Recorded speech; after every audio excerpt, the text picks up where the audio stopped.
Have you ever wondered why a man considered the ugliest in Athens is revered as one of the greatest philosophers to ever live? This enigma, my friends, is none other than Socrates.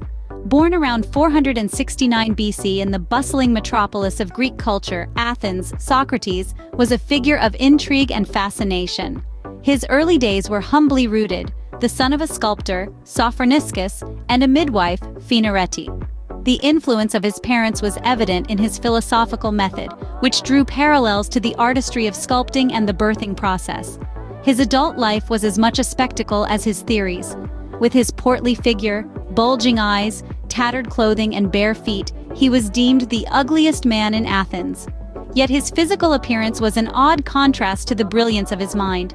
He would spend hours immersed in thought, and when not found in solitary contemplation, he was seen engaging his disciples in profound conversations, aiding them in their quest for truth. These were the days when the second phase of Greek philosophy was unfolding, the Socratic or anthropological phase, with Socrates as its leading light. This was a time when philosophers began to delve into questions related to the individual and the organization of humanity. They asked, what is truth? What is goodness? What is justice? A significant departure from the pre-Socratic era that was primarily concerned with the origin of the world. Socrates was the embodiment of this philosophical shift. Despite his unconventional looks and lifestyle, he was a central figure in this new era of thinking. His thought-provoking questions and the method of inquiry he developed led to a revolution in the way philosophy was understood and practiced. His life and teachings continue to inspire and intrigue us, reminding us that wisdom often comes from the most unexpected sources. Despite his unconventional looks and lifestyle, Socrates became a central figure in the second phase of Greek philosophy. What does it mean to truly know oneself? Socrates found his answer in the Oracle of Delphi. This ancient Greek sanctuary was home to the Pythia, the high priestess of the Temple of Apollo, who served as the oracle. It was here that the phrase, "Know thyself," was inscribed, a phrase that would deeply resonate with Socrates. Socrates made the journey to this revered place, seeking wisdom from the oracle. But the message he received was unexpected, even paradoxical. The oracle declared Socrates the wisest among the Greeks. It was a proclamation that puzzled him, for Socrates was well aware of his own limitations and the vastness of what he didn't know. How could he be the wisest? It was in pondering this question that he found his answer. Socrates was wise because he recognized his own ignorance. He did not claim to know what he did not. He understood that true wisdom was not in knowing everything, but in recognizing the limitations of one's knowledge.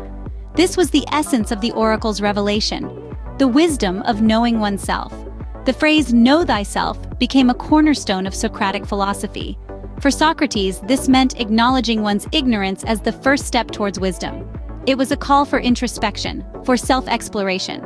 To know oneself was to understand one's ignorance, to recognize the boundaries of one's knowledge, and to be ever in pursuit of truth.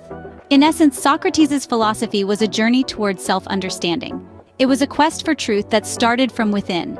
It was a pursuit of wisdom that began with the acknowledgement of ignorance. It was about understanding oneself, about peeling back the layers of presumption and pretense to reveal the core of one's being. Socrates' understanding of wisdom stemmed from acknowledging his own ignorance. This was his interpretation of the oracle's revelation, the essence of his philosophy, the heart of his quest for truth.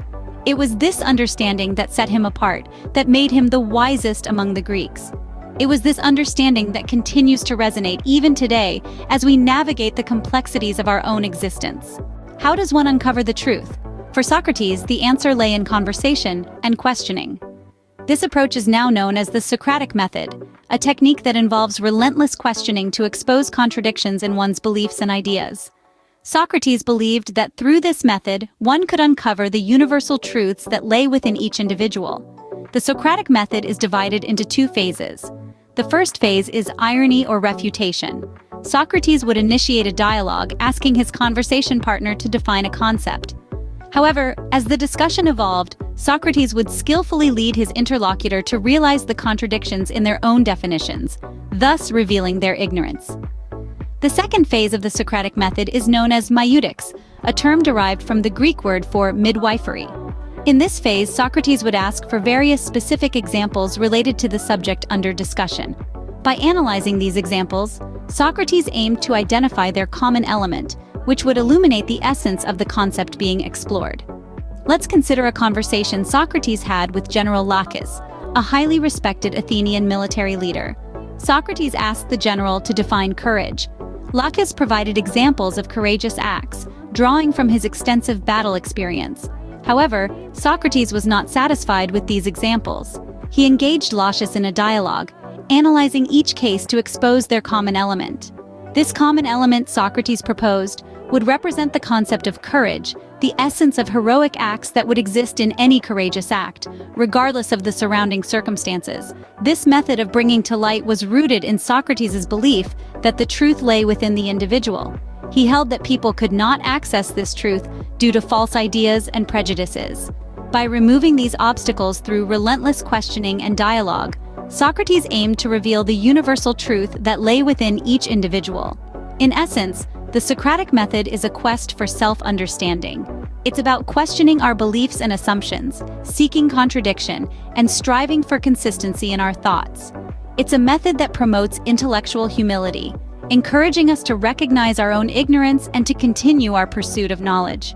Through dialogue and probing questions, Socrates aimed to reveal the universal truth that lay within each individual. For Socrates, the line between good and evil was not as clear as one might think. This ancient philosopher held a unique perspective on morality, one that was deeply intertwined with the pursuit of knowledge. In Socrates' view, virtue and vice were not simply matters of personal character or moral choices. Rather, they were directly related to the individual's understanding or ignorance of the truth. Virtue, for Socrates, was synonymous with knowledge. It was a state of being that resulted from understanding the truth about ourselves and the world around us. On the flip side, vice was a product of ignorance, a state of being in the dark, disconnected from the truth. Socrates believed that no one willingly chooses to do evil.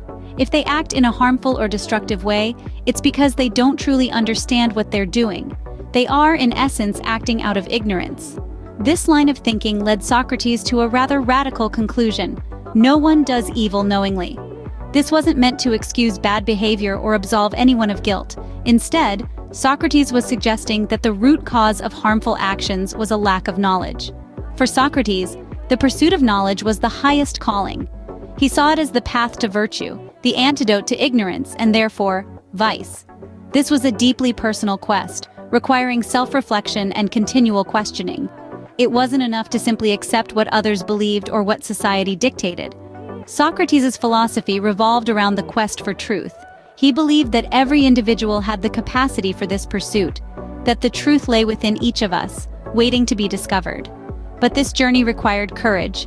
It meant challenging our own beliefs, confronting our ignorance, and continually striving to deepen our understanding.